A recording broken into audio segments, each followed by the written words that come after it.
is at the heart of every Gears of War experience. Whether it's in the stories we tell or the modes we build, being a Gear is all about fighting alongside someone who has your back when shit gets intense.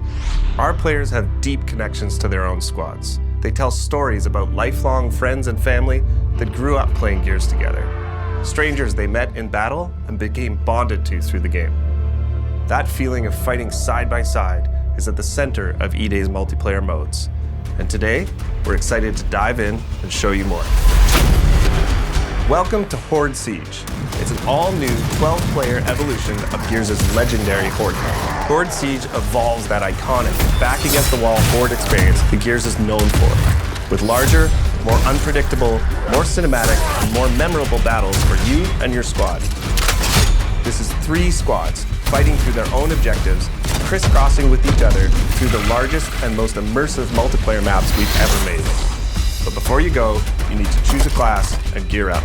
Each class has its own tactical gear to match its strategy, as well as progression journey that unlock loadout weapons, armor mods, and tactical gear mods so you can tweak your build to your own personal playstyle. The Assault class is about controlling the battlefield with mid-range weapons while stunning waves of incoming enemies using the Sonic Disruptor. Marksman focuses on precision damage, especially useful with Horde Siege's longer sightlines, while the Pulse Drone attacks Locust units for you and your squad. The Breacher is a point-blank cruiser that pushes hard into the front line to make risky plays, using an adrenaline injector to refill health and reduce incoming damage. And the Medic is a mid-range revive specialist, focused on keeping your squad on their feet while under fire. The Stim Vaporizer revives any gear, even from other squads, within range. Depending on the mission type you've chosen, you'll get a mix of main objectives that will have you moving around the map or hunkering down in a location. These objectives give you more variety than ever before, but they're still focused on the Horde feeling of defending and clearing ways of unique enemy combinations. In Horde Siege, this means securing and protecting rigs, large COG recon devices that have been deployed around the city to scan and map out the enemy's underground tunnel network. They are critical to the defense of Kelowna, but have the unfortunate, noisy side effect of attracting locusts whenever they're activated. Also scattered around the map are secondary objectives. Quick, timed side missions like taking out a high-value target, defusing locust explosives, or delivering a power core to juice up an active rig. Secondary objectives are optional, but they earn in-session squad perks, boosting your squad's abilities, as well as weapon parts that can be redeemed after your session to upgrade your favorite guns. As you knock off objectives and kill locusts, your squad earns energy. This can be spent at supply caches. There, you can upgrade squad perks, grab equipment like grenades, sentry turrets, and razor mines, change your loadout on the fly if you need a different weapon. Your objectives will often have you cross paths with other squads, and these are really unique, kind of magic moments in Siege, like running into another squad's defensive setup and helping take out some of their waves, or when you both get assigned positions near each other, it can set up a joint kill zone.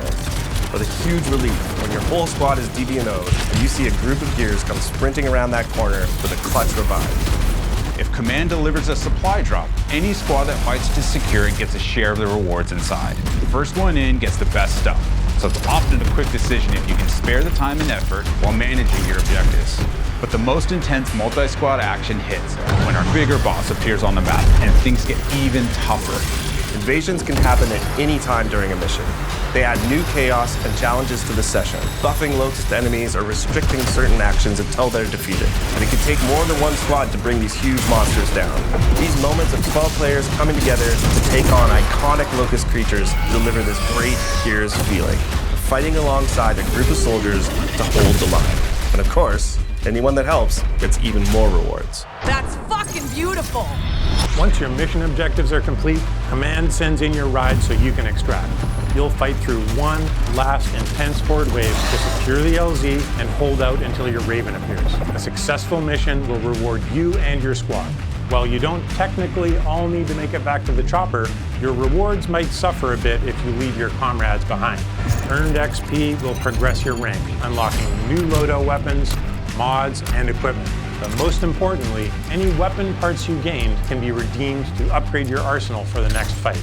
For the first time in a main Gears title, you can mod our iconic weapons. Some mods will apply small tweaks, nudging the gun towards your personal preference. Other mods are more noticeable, changing what effects you get from hitting a perfect active reload, or if you want to go nuts, you can even throw a bayonet on your Nasher. That intersection between how you set up your weapons, armor mods, and tactical gear creates more choice and gameplay strategy than we've ever had before. And of course, when you and your squad combine your builds, it can be the difference that gets you through an especially tough mission.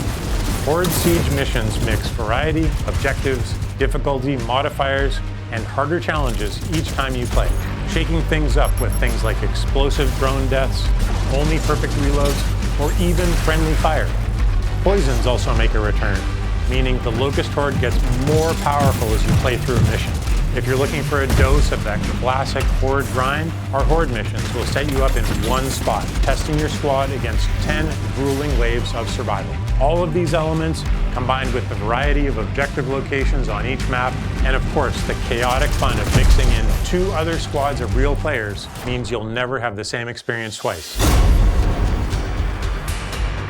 The ultimate squad challenge in Gears has always been founded on versus modes. 2 squads going head to head, trying to rip each other apart with a mix of tactical teamwork and clutch gameplay. We wanted to deliver that pure Gears PvP feeling, but now evolved with E-Day's new movement mechanics. All our launch modes are 4v4, as Locust and COG squads square off on all new maps. PvP is where you hone your skills. No mods allowed here. Everyone starts with the same loadout, fighting on symmetrical battlefields to claim key weapon spawns across tactical locations. Our launch maps, Park, Battleship, Outpost, Precinct, Market, and Skyward, are all set in and around Kelowna, and they have that classic Gears feel, focusing on cover, fronts and lanes, but with opportunities to use E-Day's new traversal mechanics. We're starting off with a tight set of 4 modes. Team Deathmatch and Conquest, our new King of the Hill mode, will feel familiar, but with some great new updates. And they're joined by 2 new modes. In Demolition, each squad battles over a neutral bomb, and then attempts to plant it at one of 2 of the opposing team's bomb sites. This is Gears PvP battles at their best. 2 fronts colliding, squads coordinating with non-stop action as you constantly flip between attacking and defending. Crucible is a great new mode that revolves around the power core. Whoever holds it gains points, but the scoring zone shrinks and it moves as the round goes on. This means the fight is always coming to you. The power core's one charged shot can strip the flesh right off an enemy, so well-timed defensive play can lock in that win. After launch, we'll be adding in new maps, modes, and events to keep things fresh, including some favorites that we're excited to bring back. Gears of War E-Day is a new game, built from scratch to feel like Gears, play like new. So whether you're a Gears veteran or jumping in for the first time, it was important to us that there was a place to get familiar with the gameplay mechanics. Our short bootcamp tutorial will walk you through the basics, but we've also included a combat training space where you can test out weapons, movement, and even go up against some short Locust encounters to get some reps in. We have pre-made control schemes for all types of players. If none of them fit you perfectly, you can always customize one to your liking. When you're feeling ready to pop some heads, Versus is set up with 2 main ways to play. Jump into social to get into the fight and roll through some matches. Or you can even choose a playlist, play against bots as you continue to train your skills. If you're feeling up to it, join Ranked to get sweaty and test yourself in more competitive playlists while earning exclusive rewards. Almost all our character skins are based directly in the lore, themes, and events of the Gears universe. Our legendary skins are a bit more over the top, celebrating gritty and imaginative designs inspired by the vibes of our brand. When it comes to collecting and growing your own collection of customization items in E-Day, we've taken a more old-school inspired approach. That means nearly every single piece of customization in E-Day can be earned by just playing the game. You'll unlock new items through completing seasonal and event challenges, unlocking achievements, and by earning medals from our classic medal system. Everything else can be obtained by completing matches and earning coins, which unlock items in the barracks. We'll have a few things that are pay-only, but they're limited to our premium edition items and charity or partner content like the Ride the Lightning weapon skin set we've created in partnership with Metallica. Every season, we'll grow our lineup of COG and Locust characters, as well as adding new weapon skins, poses, customization elements, challenges, medals, and events. All of this is to say, there's no battle pass, no pay to win, no bullshit. Play what you want, chase the unlocks you think are the coolest, and we'll have themed seasonal updates that bring in loads of new kick-ass content. Horde Siege and Gears Versus. Epic PvE battles and tight PvP combat that deliver on that intense Gears action in a totally new game. So grab your squad and join the fight. Early access to the open beta begins August 6th on Xbox, PC, and Steam. And we can't wait for you to get your hands on Gears of War E-Day. We'll see you on the battlefield.